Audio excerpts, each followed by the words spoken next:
नमस्कार, मैं हूं प्रज्ञा मिश्रा और आप देख रहे हैं प्रज्ञा का पन्ना। मास्क न लगाने पर पहली बार में 1000 रुपए जुर्माना रखा गया है। दूसरी बार मास्क न लगाने पर 10,000 रुपए जुर्माना रखा गया है।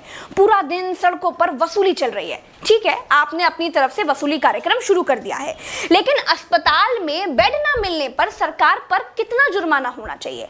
वेंटिलेटर न मिलने पर सरकार पर कितना जुर्माना होना चाहिए?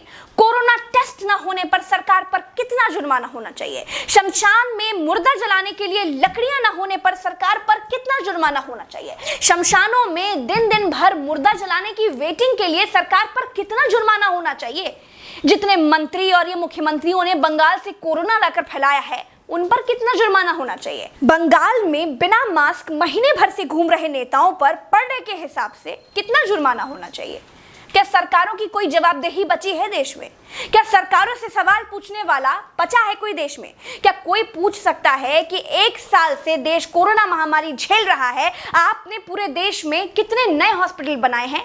अगर नहीं बनाए तो क्यों नहीं बनाए हैं? क्या कोरोना आपदा में घिरे देश को 1000 करोड़ के नए संसद भवन की जरूरत थी? क्या देश को 300 करोड़ के नए बीजेपी दफ्तर की जरूरत थी? क्या देश को तत्काल 1100 करोड़ के राम मंदिर की आवश्यकता थी? मंदिर के लिए चंदा मांगा जा सकता है तो हॉस्पिटल बनाने के लिए भी सरकार चंदा मांग सकती थी, लेकिन अस्पताल बनाने की नियत नहीं थी। मूर्ति बनाने की नियत थी तो बना दी। सरकारों ने अस्पताल नहीं बनवाए। क्या इस देश की पब्लिक सरकारों पर कोई जुर्माना लगाएगी? क्या कोरोना आपदा में देश को कुंभ सजाने की आवश्यकता थी? क्या देश को कोरोना महामारी के बीच बंगाल चुनाव में रैलियों की आवश्यकता थी? नहीं थी। देश को अस्पतालों की, डॉक्टरों की, कोरोना की दवाइयों की जरूरत थी। कुछ दवाइयां बनाई भी तो वाहवाही के चक्कर में विदेश भेज दी। आधे अधूरे टीकाकरण में देश अभी अटका हुआ है। और ये कैसा टीका बनाया है जिसे लगाने के बाद भी कोरोना हुआ जा रहा है? क्या कोई सवाल पूछेगा? चीन ने कोरोना को फैलाया और पूरी तरह से कंट्रोल कर लिया। अपनी जीडीपी में रिकॉर्ड बढ़ोतरी कर ली।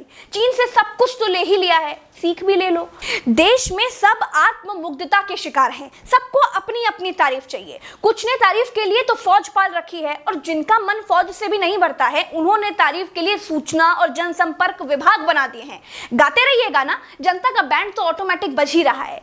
जिनके अगल बगल से कोरोना से लाशें नहीं उठी है ना, वो मेरी बात को नहीं समझ पाएंगे। जो कोरोना की पीड़ा से गुजरे हैं, जिन्होंने कोरोना से मरे हुए लोगों को शमशान में जलते देखा है, जिन्होंने कतार में लंबी लाशें देखी हैं, वो जान जाएंगे कि मैं क्या कह रही हूं और क्यों कह रही हूं। चलते हैं। राम राम, जय हिंद, दुआ सलाम।